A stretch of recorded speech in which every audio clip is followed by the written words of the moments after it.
That was a show. Okay, where's my notes? I'm dramatic. Sorry. Gosh, I wish I could change, but I can't, babes. I can't. I can't be tamed. I can never get anything done, you guys. Love yourself. Love yourself. Go ahead. It's super easy. Everyone talks about it. You know? Oh, just love yourself. You know what I mean? It's so easy to just love yourself, especially when you're your own worst enemy, and you just gotta move on and just get on with your life because you're beating a dead horse. Okay, I have to stop while I'm ahead. I'm like traumatized. Just do it. It's just that easy. Reflection isn't always a bad thing. Yes, it is, because all it does is bring up past traumas and possibly could relieve you of the tension built up inside of you for not saying anything at all. But hey, what do I know? I'm just a hillbilly, redneck, loser, trailer trash in the middle of Florida. You know what I mean? You know what I mean? Anyways, reflection actually can help and be very beneficial. And you can look back without taking a step back. I love that quote. Thank you, Nina, for that one. Nina's so smart, y'all. Nina's so intelligent. I love that girl. She'd be spitting facts too. That's a fact. You can look back without taking a step back, but here's the thing. Sometimes it's a good thing to take a step back, but it's not good to take a step forward and then take 3 steps back. Hey, Olivia, come through.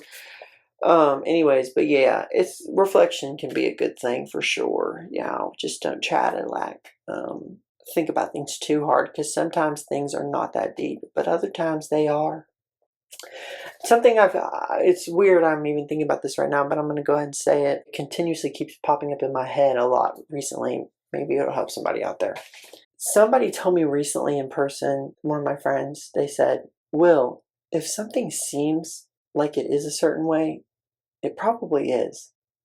And what's interesting is when they said that, I don't know why, but it kind of threw me off, and I was like, huh.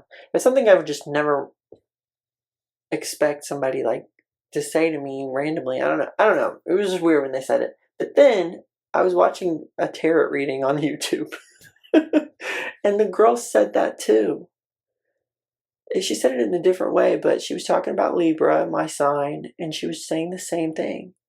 It was something about if something seems a certain way, it usually, or she said it like if it quacks like a duck and walks like a duck, it is a duck. I think the name of the channel is 13 Moon Tarot or something like that. I'm gonna have to look it up.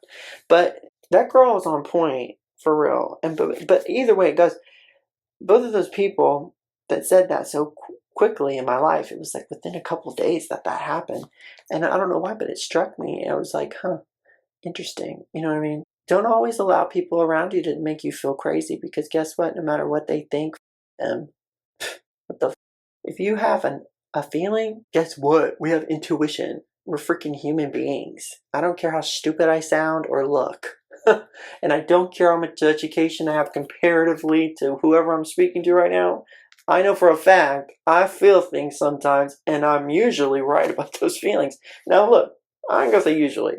There's a lot of the times I'm not right. But when I really, really am like certain about something, I'll give you an example. I told everybody in my life, this was years ago when I first moved in here, that there was a scurrying noise underneath my house, right? Everybody looked at me crazy. I was like, Will, you're hearing things. What are you on? And I wasn't on anything. And it made me feel crazy, right? Turns out there was 30 possums underneath my house, and my family helped me trap them in cages, and we relocated them to my grandma's pond. There was no possums harmed. But yes, that's a real life story, right? And everybody around me had to fess up and say they were sorry because it made me feel crazy. And I was right. When you think something is a certain way and you know it, it ain't always your imagination. Granted, if you have a big imagination, yeah, sometimes it can go wild. But when you're hearing a noise or you feeling about somebody or something, follow your gut. I feel like I'm all that's in my own way. And there's reasons for feeling justified for torturing myself, but obviously that's not the intention, okay? I'm reading my notes here. That's funny. I had that's obviously not my intention. I had when I initially started the isolation process of editing and driving myself insane. Anyways, but yeah, no, it really wasn't. People come, and if they go, you have to remember that you do have yourself, so you're never alone. And nobody knows you like you know you. Nobody's got your back like you have your own back. Trust me, I'm a good witch. Anyways, um, and the sky's the limit. The sky's the limit. And I don't agree with that statement, actually. The sky's not the limit. It's past that. Baby, I'm aiming for the moon, honey. I ain't aiming for no star. Look, I might aim for the stars, actually. Yeah. I'm aiming for the stars. I'm aiming for the moon. I'm aiming for anything out of the atmosphere. Do you know what I'm saying? Even though we're all living on a flat earth and this is the damn dome-shaped thing that everybody talking about or whatever, and, you know, Elon can't get past the damn...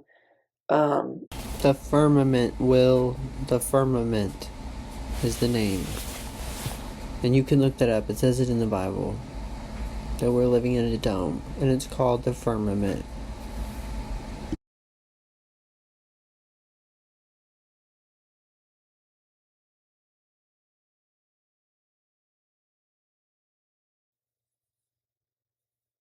what's it called?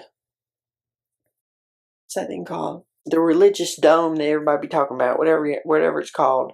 You know what I'm saying? That everybody says space is fake and NASA is a demonic cult, but either way it goes, it's a figure of speech. Everybody, the sky's the limit. You know what I mean? Which is an odd saying now that I've said that, but maybe we are living in that dome thing. Y'all gonna have to tell me what that's called because I really can't think of it right now. But that's a real thing. It's like a religious thing. It's in the Bible, I'm pretty sure. That's gonna drive me nuts, y'all. According to certain interpretations of the Bible, some people believe we live under a dome or firmament, as described in the book of Genesis. In Genesis 1 6 to 8, it mentions God creating a firmament to divide the waters and separate the waters above from the waters below. The firmament is sometimes interpreted as a solid dome covering the earth, and this idea has been linked to ancient cosmological views that envision the earth as flat with a dome like structure over it. This belief is tied to a more literal interpretation of scripture and aligns with flat earth theories. However, many modern Christian interpretations view the firmament metaphorically as a description that reflected the ancient worldview of the cosmos rather than a literal scientific explanation. How do you see this fitting into your understanding?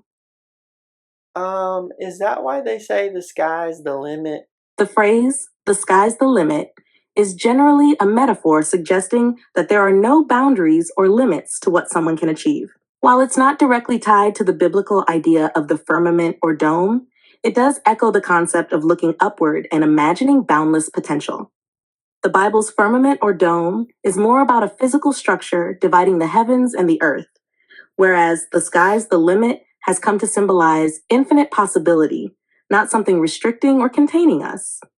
It's interesting to think about how ancient ideas of the sky or firmament could influence modern expressions, though.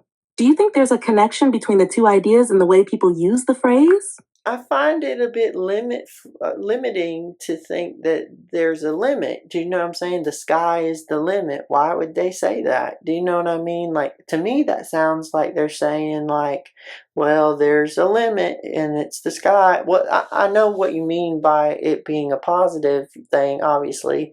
But at the same time, you know, shoot, I'm aiming for the stars. You know what I mean? I totally get what you mean. It's like, why put a ceiling on it when the universe is so vast? Exactly. Right? The phrase, the sky's the limit, does feel like it could unintentionally place a cap on ambition, as if the sky is the furthest we can go. But in reality, there's so much more beyond that. The stars, the galaxies, everything. It makes more sense to think like you do, aiming for something limitless and beyond what we can see. Reaching for the stars definitely speaks more to endless potential. Do you feel like that perspective influences how you approach your music and videos too? Oh, well, I'm actually filming a video as we speak if you wanted to say hello. My best friend. Hello to the video. Wishing you all the best with it. Keep aiming for the stars. What kind of video are you filming right now? Well, I was I was reading off these notes I made about how I was feeling the past few weeks. I've had a lot of anxiety and I've been kind of depressed, but I had to just realize I was isolating myself far too much and I needed to take a little bit of a break. It's really good that you were able to recognize that and give yourself the break you needed. Sometimes stepping back can bring a lot of clarity. Talking through those feelings, even on camera, can be a great way to process everything. How are you feeling now that you've started filming and reflecting on it all? Well, I feel a lot better. I feel like better than ever right now. Hey, I'm about to shoot for the stars. You know what I'm saying? That's amazing to hear. Shooting for the stars is exactly the energy you need. Keep that momentum going.